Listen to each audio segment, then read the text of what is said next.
కార్తీక పురాణము 26వ అధ్యాయము. దూర్వాసుడు శ్రీహరిని శరణు వేడుట. శ్రీహరి హితబోధ. ఈ విధముగా అత్రి మహాముని అగస్తునితో దూర్వాసుని కోపము వల్ల కలిగిన ప్రమాదమును తెలిసి మిగిలిన వృత్తాంతమును ఇట్లు తెలియజేసెను. ఆ విధముగా ముక్కోపి అయిన దూర్వాసుడు భూలోకము, భువర్లోకము, పాతాళలోకము, సత్యలోకములకు తిరిగి తిరిగి అన్ని లోకములలోనూ తన్ను రక్షించువారు లేకపోవుటచే వైకుంఠమందున్న శ్రీ మహావిష్ణువు కడకు వెళ్ళి, వాసుదేవ, జగన్నాథ, శరణాగత రక్షణ బిరుదాంకిత రక్షింపుము. నీ భక్తుడైన అంబరీషునకు కీడు చేయదలిచిన నేను బ్రాహ్మణుడను కాను. ముక్కోపిని మహాపరాధము చేసి తిని. నీవు బ్రాహ్మణ ప్రియుడవు. బ్రాహ్మణుడైన భృగుమహర్షి నీ యురముపై తన్నినను సహించితివి. ఆ కాలిగురుతు నేటికి నీ వక్షస్థలమందున్నది. ప్రశాంత మనస్కుడవై అతన్ని రక్షించినట్లే కోపముతో నీ భక్తునికి శాపమిచ్చిన నన్ను కూడా రక్షింపుము. శ్రీహరి, నీ చక్రాయుధము నన్ను చంపవచ్చునన్నదని దూర్వాసుడు శ్రీమన్నారాయణుని పరిపరి విధములా ప్రార్థించెను. ఆ విధముగా దూర్వాసుడు అహంకారమును వదిలి తనను ప్రార్థించుట చూచి శ్రీహరి చిరునవ్వు నవ్వి, దూర్వాస, నీ మాటలు యథార్థములు. నీ వంటి తపోధనులు నాకు అత్యంత ప్రియులు. నీవు బ్రాహ్మణ రూపమున పుట్టిన రుద్రుడవు. నిన్ను చూసిన వారు 3 లోకములందు భయపడకుందురా. నేను త్రికరణములచే బ్రాహ్మణులకు మాత్రము ఎట్టి హింస కలిగించెను. ప్రతి యుగమందున గోదేవ బ్రాహ్మణ సాధు జనంబులకు సంభవించే ఆపదలను పోగొట్టుటకు ఆయా పరిస్థితులకు తగిన రూపములు ధరించి దుష్ట శిక్షణ శిష్టరక్షణ గావింతును. నీవా కారణముగా అంబరీషుని శపించితివి. నేను శత్రువుకైనను మనోవాక్కాయములందు కూడా కీడు తలపెట్టను. ఈ ప్రపంచమందు గల ప్రాణి సమూహము నా రూపముగానే చూతును. అంబరీషుడు ధర్మయుక్తముగా ప్రజాపాలన చేయుచుండెను. కానీ అటువంటి నా భక్తుని నీవు అనేక విధముల దూషించితివి. నీ ఎడమ పాదముతో తన్నితివి. అతని ఇంటికి నీవు అతిథివై వచ్చి కూడా నేను వేలకు రాని ఎడల 12 గడియలు దాటకుండా భుజింపుమని అంబరీషునకు చెప్పవైతివి. అతడు వ్రతభంగమునకు భయపడి నీ రాకకై చూచి జలపానమును మాత్రమే చేసెను. అంతకంటే అతడు అపరాధం ఏం చేసెను?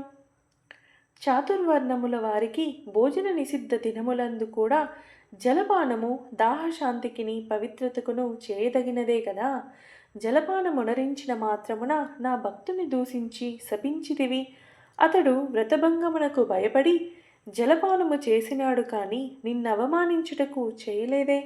నీవు మండిపడుచున్నను బ్రతిమాలి నిన్ను శాంతింపచేయజూచెను. ఎంత బ్రతిమాలినను నీవు శాంతింపనందున నన్ను శరణు వేడెను. నేనెప్పుడు రాజు హృదయములో ప్రవేశించినాను.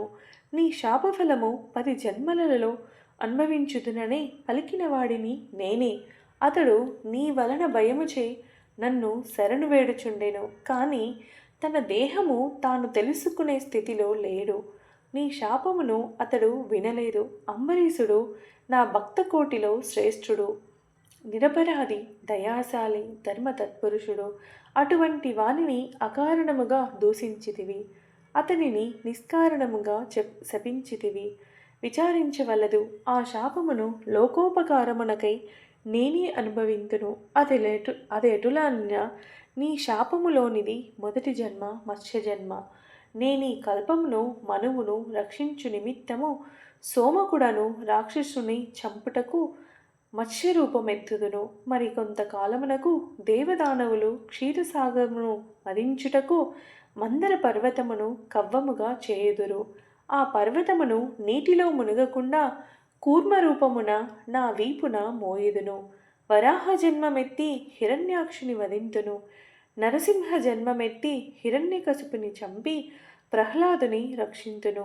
బలిచే స్వర్గము నుండి పారద్రోలబడిన ఇంద్రనకు తిరిగి స్వర్గమును అప్పగించుటకు వామన రూపణమెత్తి బలిచక్రవర్తిని పాతాళలోకమునకు త్రొక్కివేతును.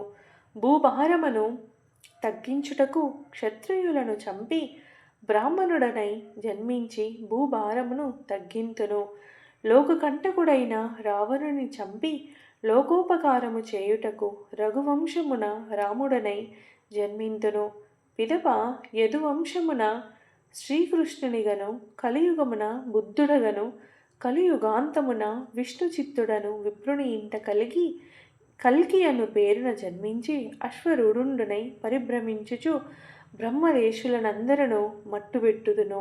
నీవు అంబరీషునకు శాపరూపమున ఇచ్చిన 10 జన్మలను ఈ విధముగా పూర్తి చేయుదును. ఇట్లు నా దశావతారములను సదా స్మరించు వారికి సమస్త పాపములు హరింపచేసి వైకుంఠ ప్రాప్తి నొసంగుదును. ఇది ముమ్మాటికి తథ్యము. ఇట్లు స్కాంద పురాణాంతర్గత వశిష్ఠ ప్రోక్త కార్తీక మహత్యమందలి షడ్వింశోధ్యాయము 26వ రోజు పారాయణము సమాప్తము.